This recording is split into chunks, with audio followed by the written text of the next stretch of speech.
Good day, folks. Welcome to the MB Wildman channel.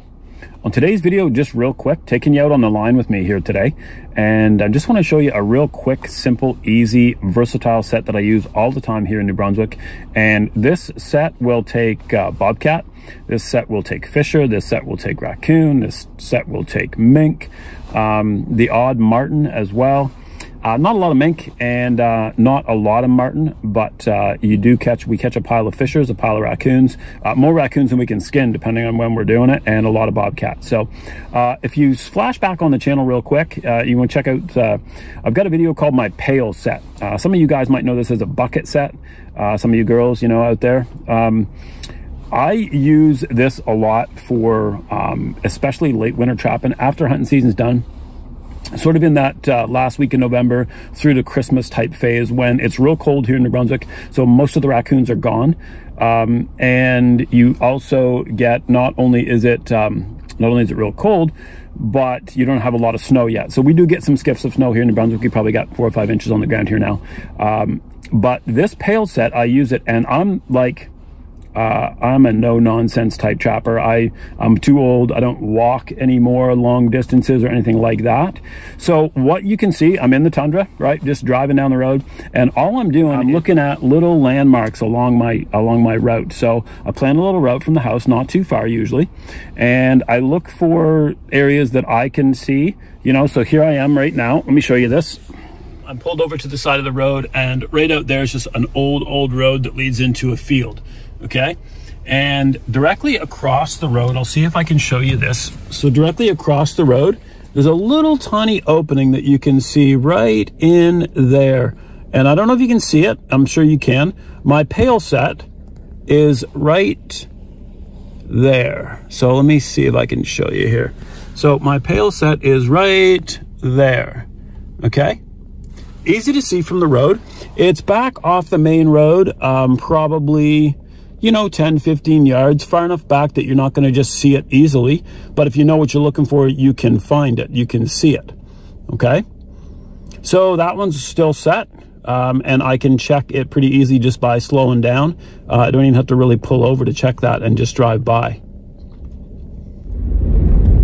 So like I was saying before, what I do to find my locations is I look for a little stream, or I look for a landmark that I can easily tell.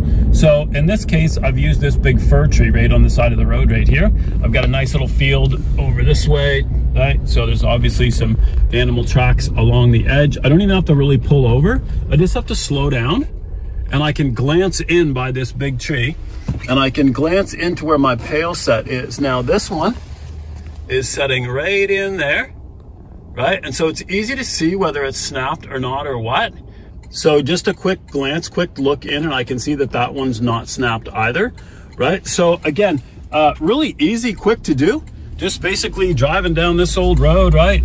It's actually not really an super old road, but it's just driving down the road, and every so often, mostly every place that a little stream crosses, or that I see some maybe fresh track of something, or a spot that I think might be a great fisher spot or a bobcat spot or something like that. Usually I'm sticking to little bodies of water.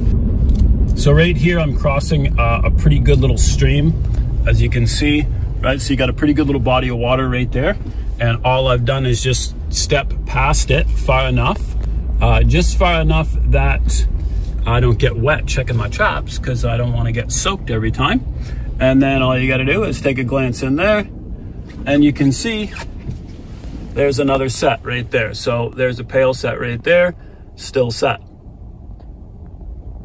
Okay, coming up on set number 3, just driving slow up the road here, and all right, we're looking good in there. Okay, so there's the pail right there, and it looks like I've got a nice catch, maybe a fisher up in there. Okay, so I just came up on my set, and I showed you as the same as I just showed you, right? So it looks in there. Obviously the trap is snapped, and you're thinking, Andrew, how do you not lose traps? You're right on the side of the road. That's pretty obvious. I mean, that trap is sitting there. There's a catch there. It looks like maybe a good fisher, and it's just sitting there on the side of the road. Well, there's a couple things that I do. First of all, you have to understand that 95% of people don't know what you're doing. And the 5% of people that do know what you're doing, 95% of them are good, honest folks. So you're down to a real small percentage of jerks that might steal your trap or mess with your stuff. Do you lose traps? Can you lose traps trapping this way, like right off the side of the road? You sure can. And I'm not gonna lie to you, if I'm being perfectly honest, I probably, you know, there are years where I lose a couple of sets each year. But for the most part, I get left alone and I trap back roads.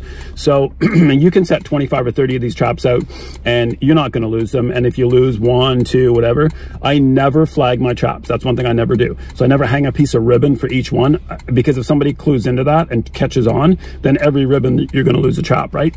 So I don't do that.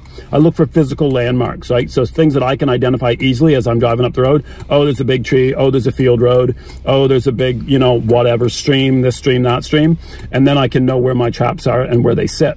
Setting traps this way, super duper simple, super duper easy. I can run 25 or 30 of these sets and just drive up the road to check them. I only have to stop and get out at the ones that are snapped. Now, we've had 2 or 3 days of cold weather here in New Brunswick. I haven't been around the line for 2 days, and this is trap number 3, and I'm pretty sure this is my first fisher. So let's go in and see what we got.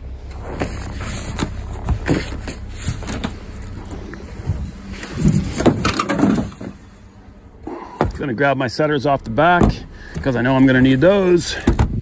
Look at that, there's my nice first beauty big fisher of the check. All right, so nice. All right, so I'm gonna get this reset. I got a nice fisher in the pail. I got about 22 more of these to check, and I'll come back with you and show you the results. I'm not gonna take you into every trap. Okay, folks, and here's our results. So we're back in off the line, and like I said, it's been quite a cold snap. So 5 fisher. So we had 20, I think I had 27 pails out, and quick check took me about 45 minutes or so, and picked up 5 nice fisher. So again, I'm not even sure this is a set that you're allowed to use or able to use where you're from. But for me here in New Brunswick, running a quick line, you know, I got limited time after work, to be able to just drive along and check those pail sets real quick, real easy. And if you're allowed, you know, like for here in New Brunswick, if it's not posted, we can chop on it as long as you're far enough away from houses and crown ground and all that stuff. So make sure you check out the laws and regulations where you're from. But of course, everything's legal here. So real quick, real easy, just wanted to show you how quick those sets go in super fast. So, you know, I'm going to do another video after a little bit about actually putting those sets in. And I exclusively use, when I can, my only bait in those traps is just a little chunk of beaver meat. That's all I use. No lure, no scent, no anything. Just a little chunk of beaver meat in the back of those pails, and they're good as gold. So anyway, hope this is something that can help you out. And like I say, we got 5 nice fisher today on the line. So until next time, happy hunting from the MB Wildman channel.